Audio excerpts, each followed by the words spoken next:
네, 앞 시간에 이어서 우리가 앞에서 분계 6개 했던 것을 전기를 한번 해보겠습니다. 먼저 1번 분계를 전기 한번 해보도록 하겠습니다. 자, 차변에 현금 75만 원이기 때문에 현금 계정을 찾아서 차변에다가 상대 계정 과목 자본금이라고 적고 금액은 75만 원 이렇게 적는다는 거죠. 날짜도 여기 있으니까 이왕이면 날짜도 써가면서 적어보도록 하겠습니다. 자, 현금 계정 차변 여기 현금 장부 찾았어요. 1월 1일 자본금이라고 적고 75만 원인가요? 네. 예, 이렇게 적으신다 이거예요. 간단하죠?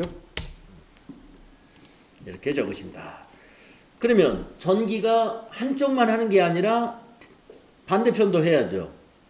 대변은 무슨 장부를 찾아가야 될까요?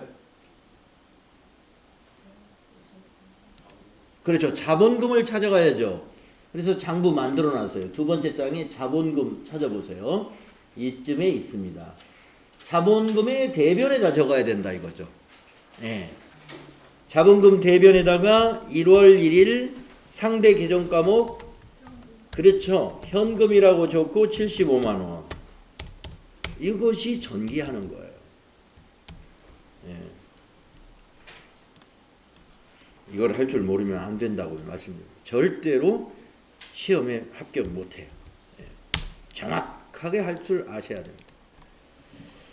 자, 그러면 이제 두 번째 분계를 또 전개하겠습니다. 두 번째 분계는 이 내용입니다. 이 내용이죠. 자, 단기 대여금을 찾아가지고 같은 날이네요. 1월 1일 단기 대여금 장부를 찾아서 상대 계정 과목 현금이라고 적고 30만 원 적습니다. 자, 단기 대여금 어디 있느냐 보니까 여기 있네요. 1월 1일 현금 30만 원 이렇게 적더라. 예. 제가 맞게 적었나요?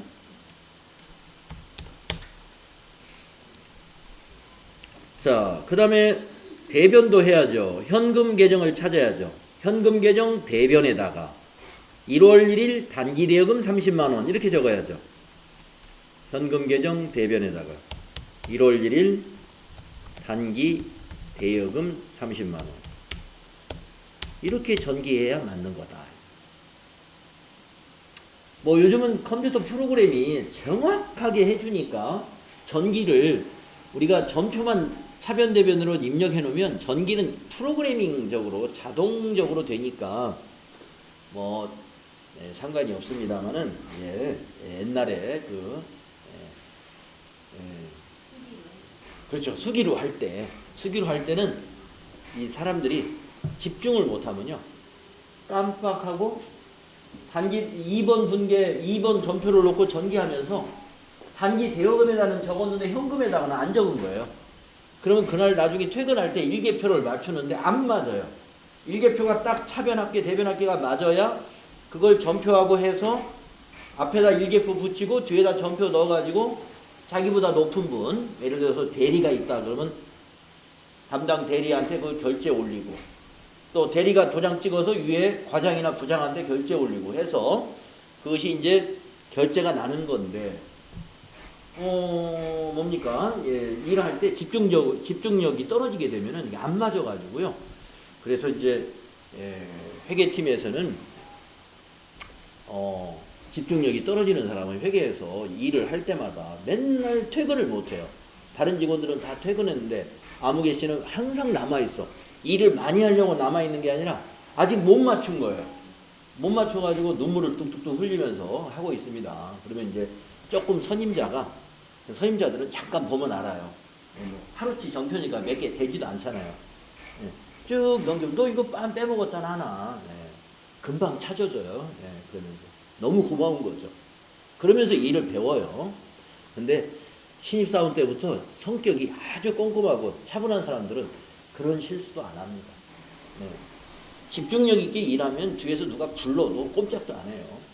자기 일 하는 거예요, 그냥. 근데 또 옛날에는 온갖 잡심부름을 그 여직원들한테 정말 많이 시켰어요. 지금도 그런지 모르겠지만. 그러니까 뭐 엉덩이 붙이고 앉아서 일 좀 하려고 그러면 뒤에서 부장이 아무개 부르고 또 과장이 한번 푹 부르고 내일도 할 일이 많은데 그랬었습니다. 근데 요즘은 많이 바뀌었으리라고 예상을 하며 자 그래서 굉장한 집중력이 필요하다. 그렇지 않으면 맞지가 않아요. 자, 그 다음에 세 번째 것도 연습하겠습니다. 세 번째 거 분계가 이렇습니다. 그러면은 보통예금 원장을 찾아가야 돼요. 그래서 1월 2일이라고 쓰고 상대 계정 과목은 단기대여금이니까 단기대여금 20만 원을 적는 겁니다. 보통예금 차변에다가 자 1월 2일 보통예금 차변 찾아서 1월 2일 단기대여금 금액이 얼마였죠? 아 단기 차입금 금액이 얼마였죠? 예 20만 원 이렇게 기록하신다.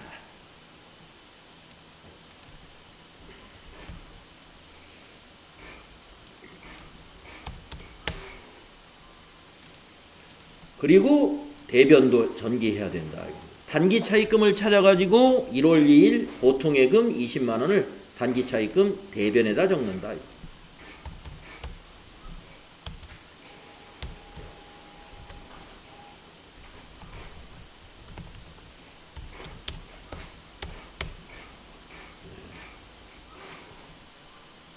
이렇게 적으십니다.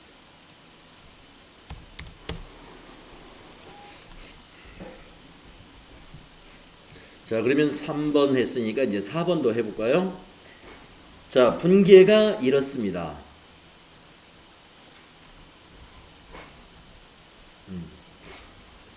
그러니까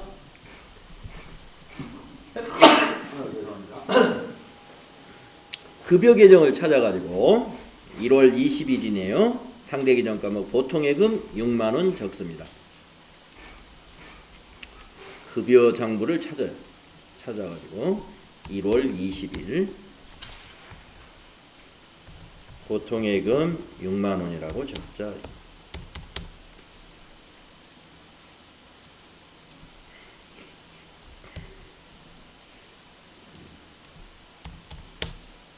이렇게 적습니다. 다음에 대변도 해야죠. 1월 20일 거 대변 보통예금 찾아가가지고 대변에다가 급여 6만 원이라고 1월 20일 적습니다. 보통예금 대변을 찾아가지고 1월 20일 급여 6만 원이라고 전기를 하는 것이다. 자, 그 다음에 5번째 거 해볼까요? 분계가 이렇습니다.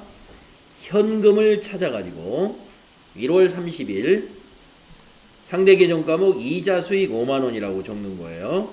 현금을 찾아가지고 1월 30일 이자 수익 5만 원이라고 적는다. 5만 원.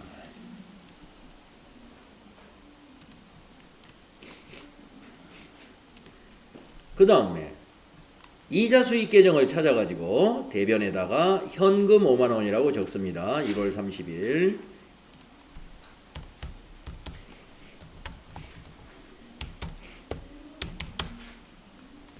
이렇게 적어야 돼요. 금액하고 날짜나 계정 과목 정확해야 되죠. 자, 그 다음에 마지막 6번째 거 분계는 이렇습니다. 현금을 찾아가지고 차변에 현금에 1월 30일 수수료 수익 18만 원 적어야 돼요. 현금을 찾아가지고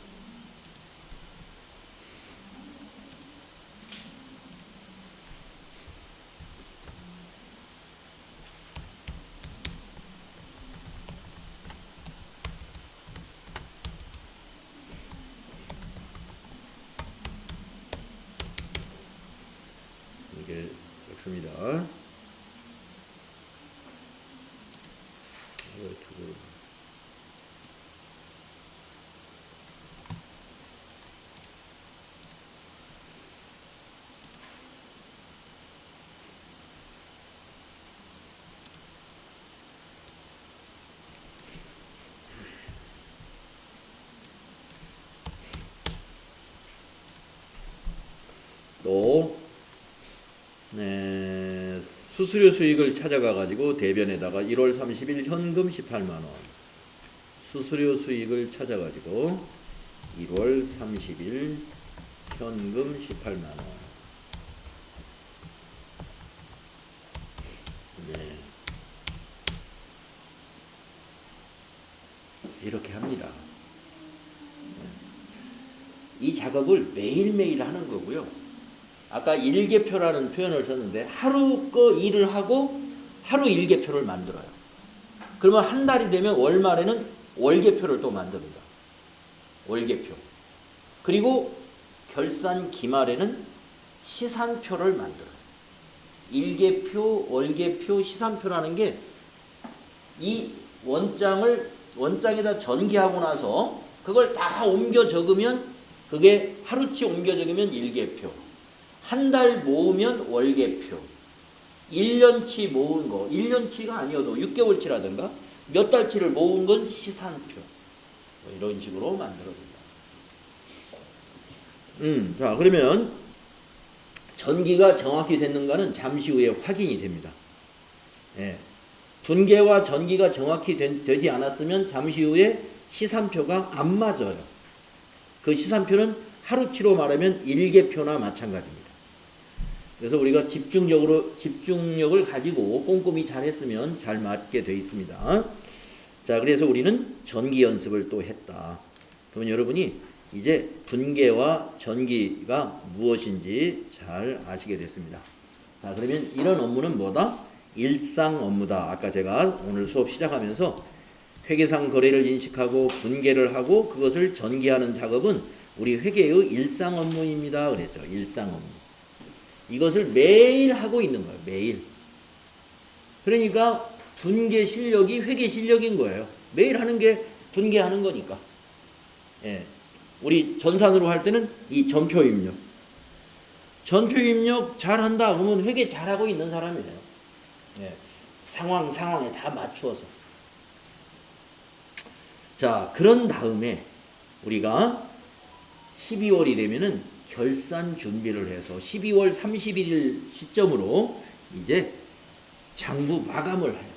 그러면서 재무제표를 작성해요. 그래서 결산의 절차를 한번 볼까요? 자, 이번에는 결산에 대해서 알아보겠습니다. 자, 결산이란 무엇인가? 여기 쭉 설명되어 있는 거 한번 같이 읽어봅시다. 기업은 경영활동에서 발생한 거래를 분계장에 분계하고 총계정 원장에 전기하는 행위를 기중에 반복하는데 보고기간 말에는 기중에 기록된 내용을 토대로 기업의 재무상태와 경영성과를 파악하여야 한다. 네, 지금까지는 원장에다만 옮겨놨기 때문에 이 원장 요걸 봐가지고 지금 경영성과하고 재무상태가 이게 일목요연하게 안 보여요. 각각의 계정별로 지금 분산되어 있으니까. 그래서 우리가 결산이라는 걸 통해서 지금 여기서 말한 대로 기업의 재무상태와 경영성과를 파악하게 한다는 겁니다. 이와 같이 일정 시점에 자산부채 자본의 재무상태를 파악하고 일정 기간 동안에 발생한 수익과 비용을 통해 경영성과를 파악하는 절차를 바로 결산이라고 하는 거예요.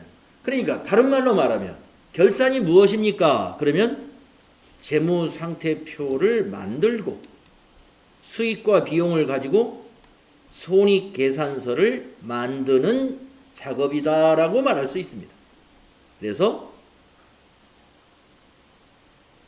결론은 여기 재무상태표와 손익계산서라는 재무제표를 작성하는 과정이 바로 결산입니다.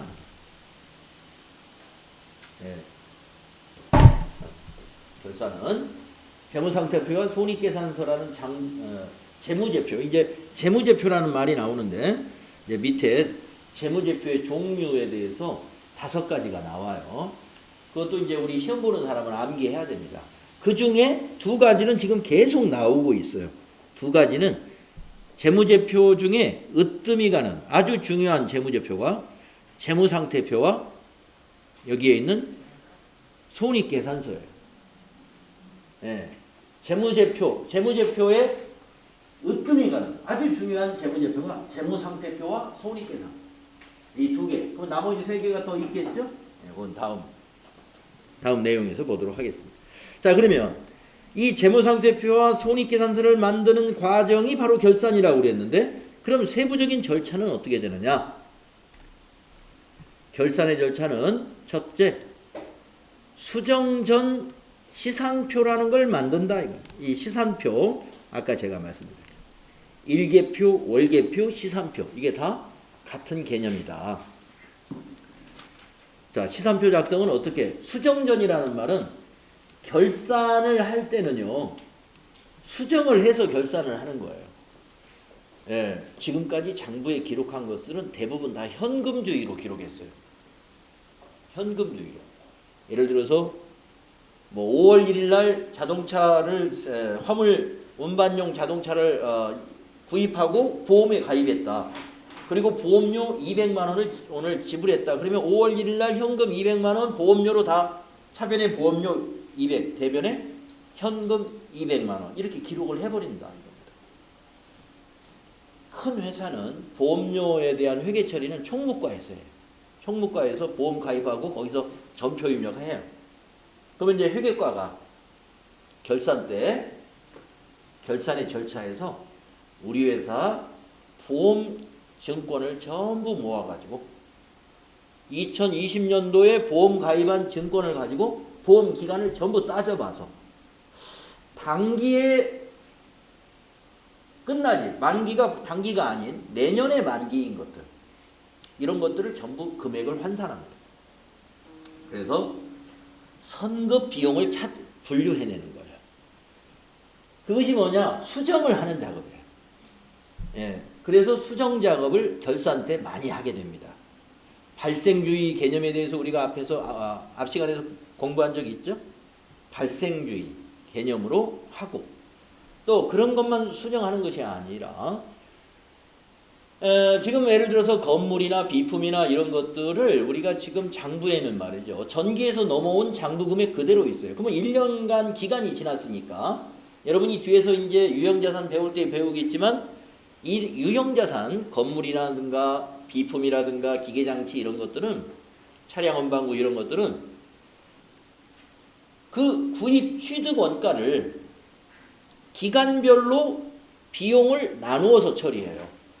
건물을 만약에 50년 사용하는 건물이다라고 하면은 건물이 10억짜리라고 가정을 했을 때 10억을 50년간 나누어서 비용 처리합니다. 그렇죠. 그게 바로 감가상각이에요. 그 감가상각도 회계 처리를 해줘야 된단 말이에요. 지가 스스로 프로그램이 감가상각 분계를 자동으로 해주지 않아요. 예, 그래서 우리가 그 감가상각이라든가 또 외상으로 파는 게 있는데 외상 대금이 5억이 있는데 5억을 내년에 다 못 받을 것 같아. 그러면 이제 대손 충당금이라는 것도 설정하고 뒤에서 다 배울 거예요. 그러한 것들을 해주는 게 수정 작업입니다. 지금은 뭐예요? 수정 전에 작성을 하는 것이 수정 전 시산표입니다. 자, 기업의 경영활동에서 발생한 거래를 분계장에 분계하고 총계정환장에 전개하는데 기준 분계와 전기가 정확히 되었는지를 조사하기 위하여 작성하는 표가 수정 전 시산표이다. 정확하게 분계가 되고 전기가 되었다면 대차 평균의 원리에 의해 모든 계정의 차변과 대변의 합계는 반드시 일치한다. 시산표의 종류에는 합계시산표, 잔액시산표, 그리고 합계잔액시산표가 있습니다. 그런데 이제 우리 전산회계에서는 이게 다 합계시산표, 잔액시산표 따로 안 만들고 그냥 이걸로 합계잔액시산표, 이 합계잔액시산표는 요 2개를 다 포함한 거예요. 그래서 이제 시산표 등식이라는 것도 있는데, 예, 시산표 등식을 여러분이 이제 오늘 이해하시게 될 거예요. 예, 오늘 이해하시게 될 거예요. 예. 우리가 어떤 원리가 있는 것은 뭔가 어떤 공식이 성립이 되니까 원리가 있는 거죠. 그래서 우리가 이제 시산표를 만들어 놓고 보면은 시산표 차변의 잔액이 기말 자산하고 총 비용이에요.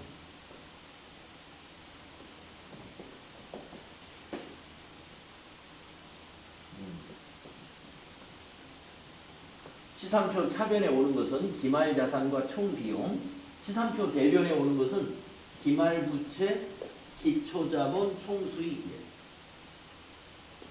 기말 부채, 기초 자본, 총 수익.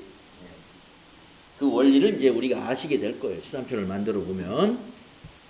자, 그래서 수정전 시산표 바로 만들어 볼 거고요. 그 다음에 이제 2번까지 아예 보겠습니다.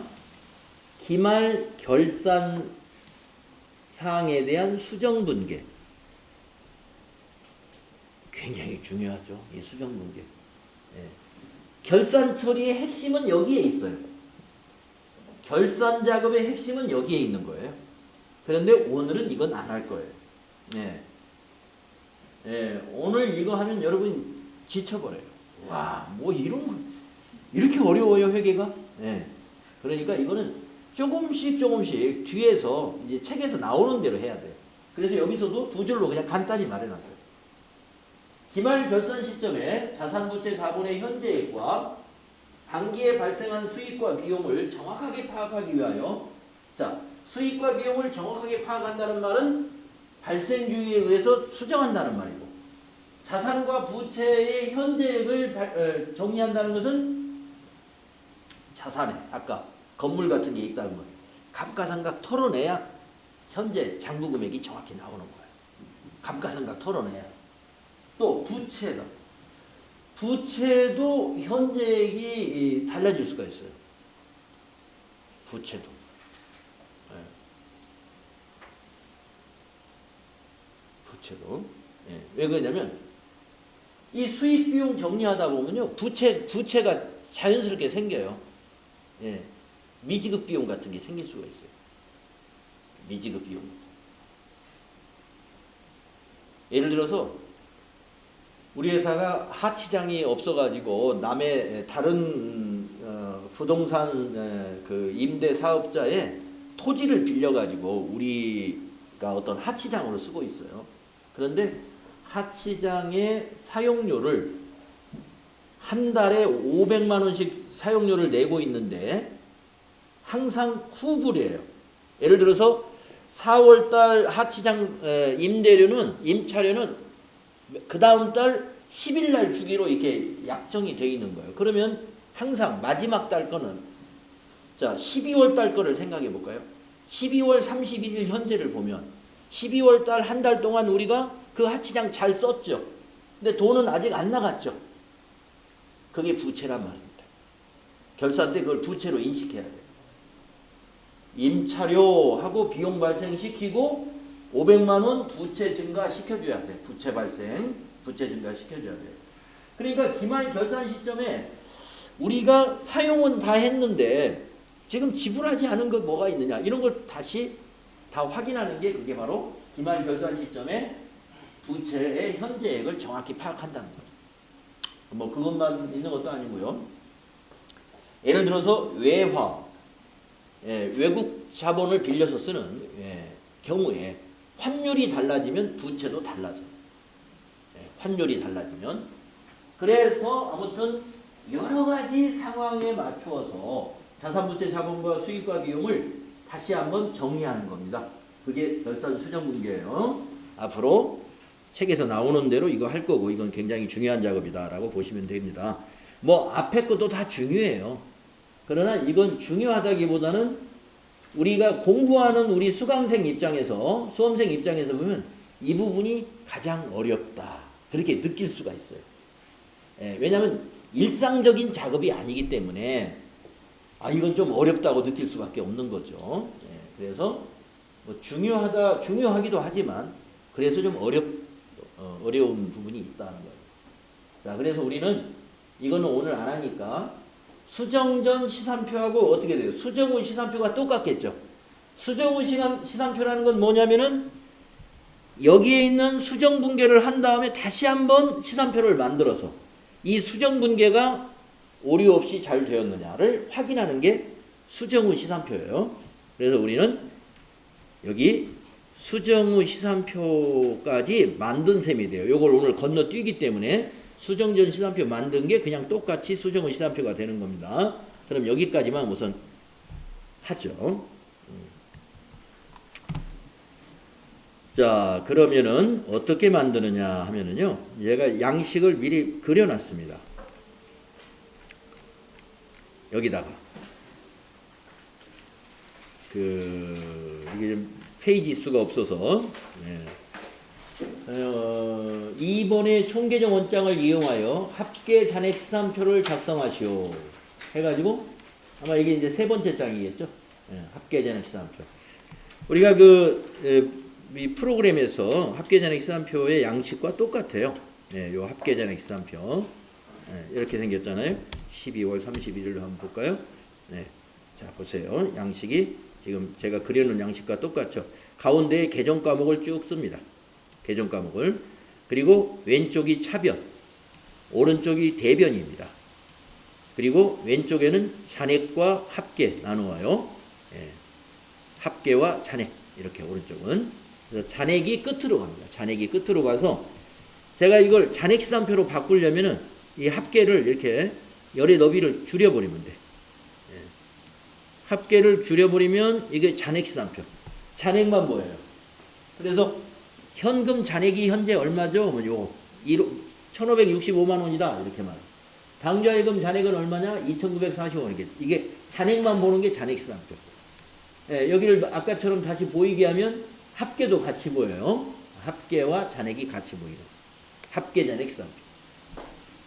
자, 우리는 합계 잔액 시산표를 한번 만들어 보겠는데요. 거래가 몇 건 안 되기 때문에 아주 간단합니다. 그러면 여기 가운데 계정 과목을 먼저 채워 보겠습니다. 계정 과목을 딱 써놓고 갖다 넣어 보세요. 자, 계정 과목을 가운데 채우는 방법은 여기 2번에 있는 총계정 원장의 순서대로 거기다 쓰겠습니다. 현금, 보통예금 이 순서대로. 현금, 보통예금,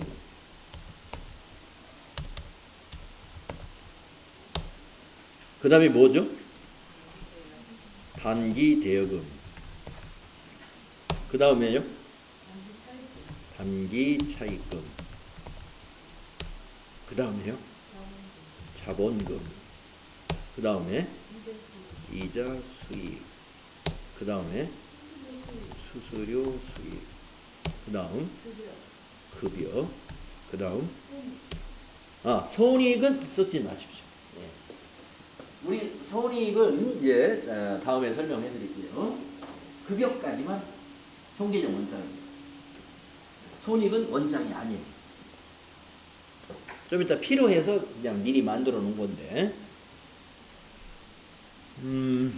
그래서 이제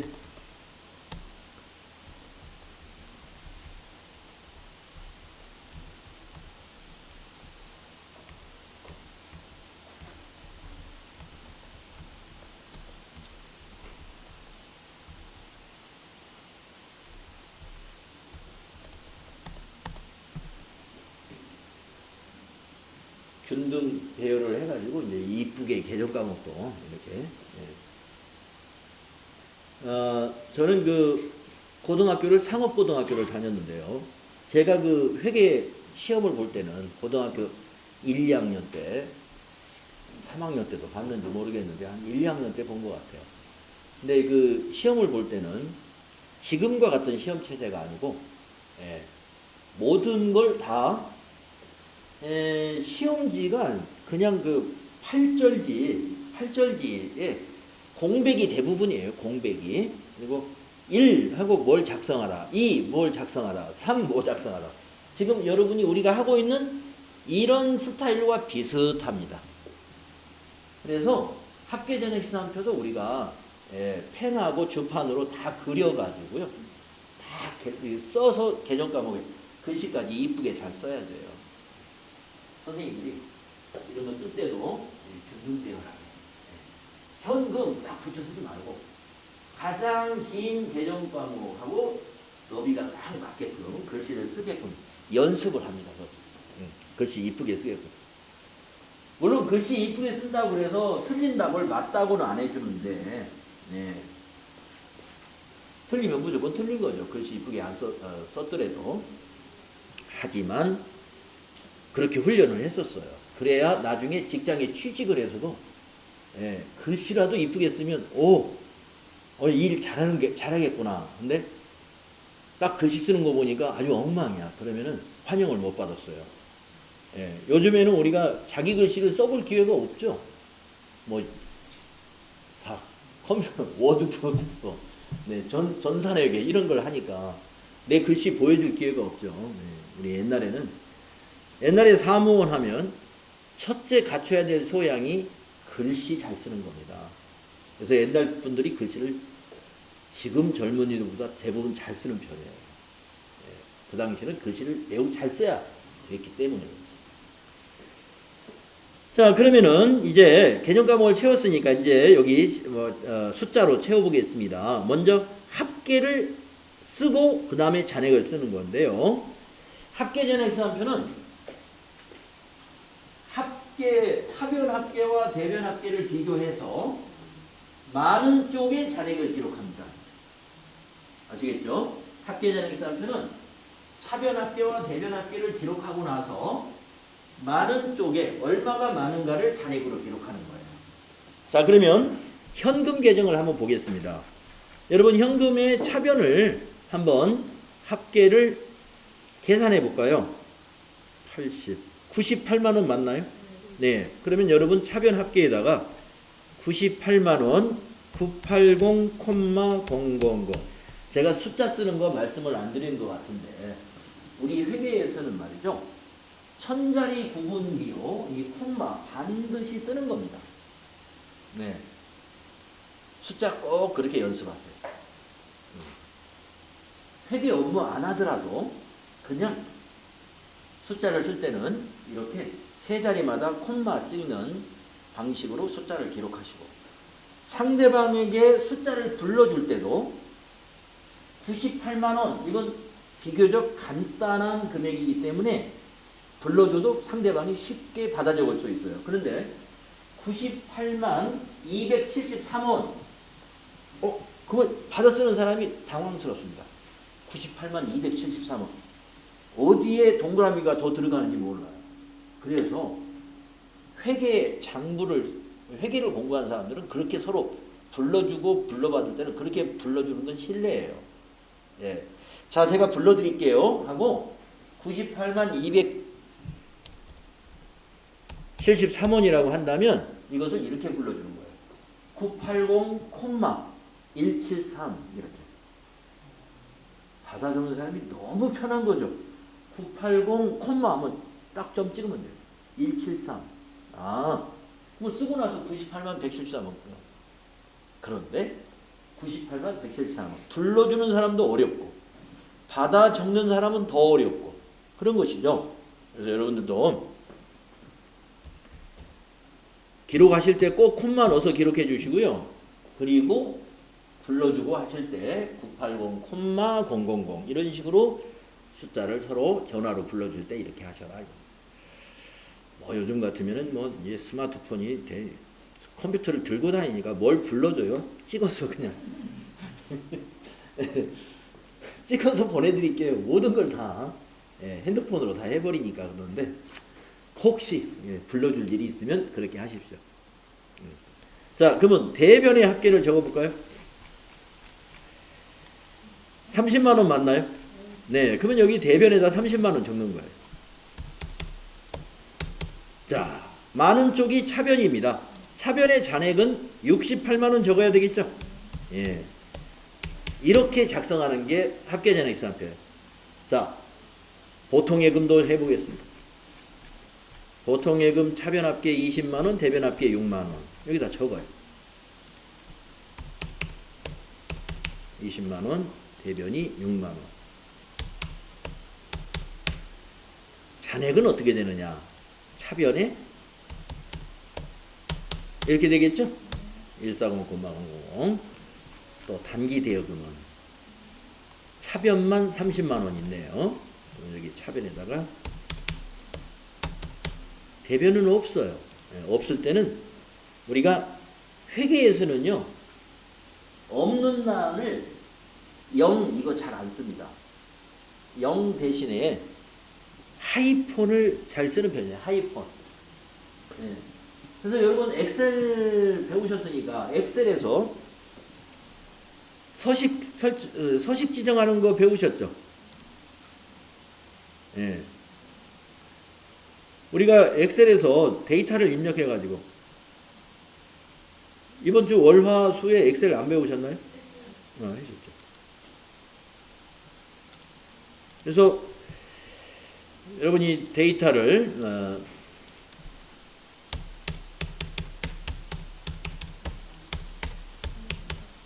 입력이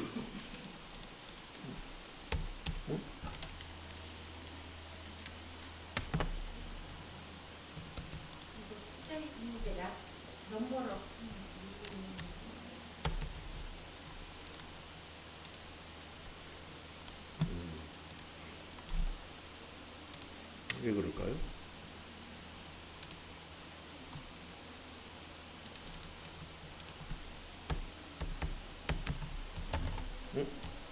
넘버로? 넘록. 넘록이었네. 자, 이렇게 이제 숫자를 입력하시고, 0, 뭐, 이렇게.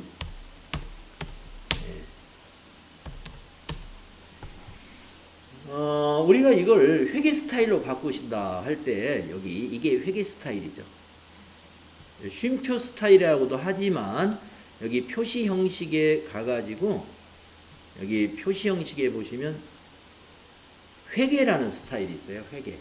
회계 표시 형식으로 이렇게 바꾸시게 되면은요, 통화기호가 붙으면서 아까 0 입력했던 자리가 하이폰으로 들어가잖아요. 회계에서는 우리가 0을 하이폰으로 표시하는 것이 일반적인 거예요. 일반적이다. 그래서 우리가 그냥 값이 없는 자리, 0은 하이폰 넣어주는 게 좋다. 그러니까 하이폰은 0과 같은 거라고 보시면 돼요. 자, 그러면 단기 대여금의 잔액은 차변이 되겠습니다. 그 다음에 단기 차입금은 보니까 대변에만 20만 원 있네요. 그러면 대변에다가 20만 원.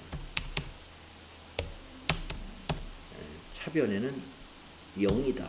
그래서 대변에 잔액이 20만 원. 자본금도 보니까 대변에만 75만 원이 있어요. 대변에 75만 원, 차변에는 제로. 그래서 대변의 잔액이 75만 원. 이자 수익을 보니까 이자 수익이 대변에만 5만 원이 있어요. 그래서 대변에만 이자 수익 5만 원, 차변에는 제로. 그래서 잔액이 대변에 5만 원이 되겠습니다.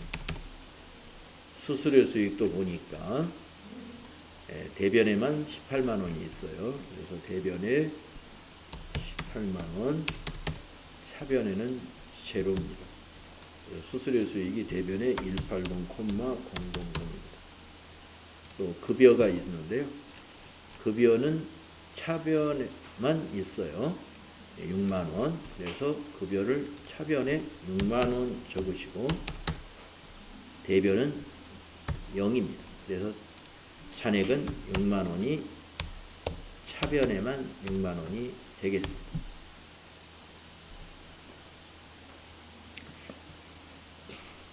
이게 시산표 다 만든 겁니다. 밑에 계산만 하면 다 만든 겁니다. 우리가 이걸 계산을 했을 때 여기 합계와 여기 합계가 같아야 돼요. 서로 같아야 돼요. 네. 한번 여러분이 합계를 한번 구해보세요. 같은지.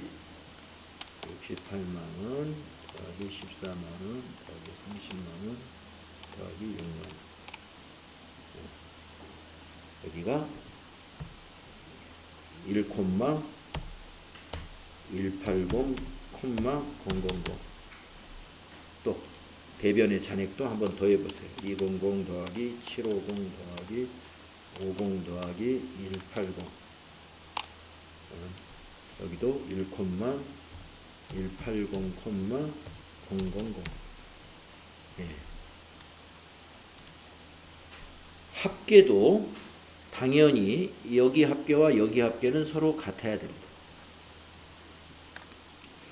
980 더하기 200 더하기 300 더하기 60 하면은 1540.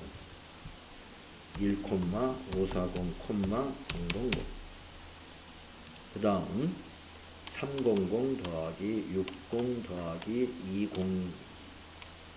더하기 750 더하기 50 더하기 180은 1,540. 네, 여러분이 이제 시험을 준비하시는 분은 계산기를 계속 두들기는 연습을 해야 됩니다. 네. 시험장에서 쓸 수 있는 계산기는요, 공학용 계산기는 안 되고, 이건 탁상용 계산기. 네. 이걸 쓰는 방법이 있고, 이걸 나는 도저히 못 사겠다 하면은, 우리 보조 프로그램에 있는, 이 프로그램 아시나요? 이걸로 하셔도 좋아요. 이걸로 하실 분은 여기에 익숙하게 연습을 해두시고, 손계산기 쓰시는 분들은 이제 시험 보실 때는 이제 손계산기를 잘 다루셔야 됩니다.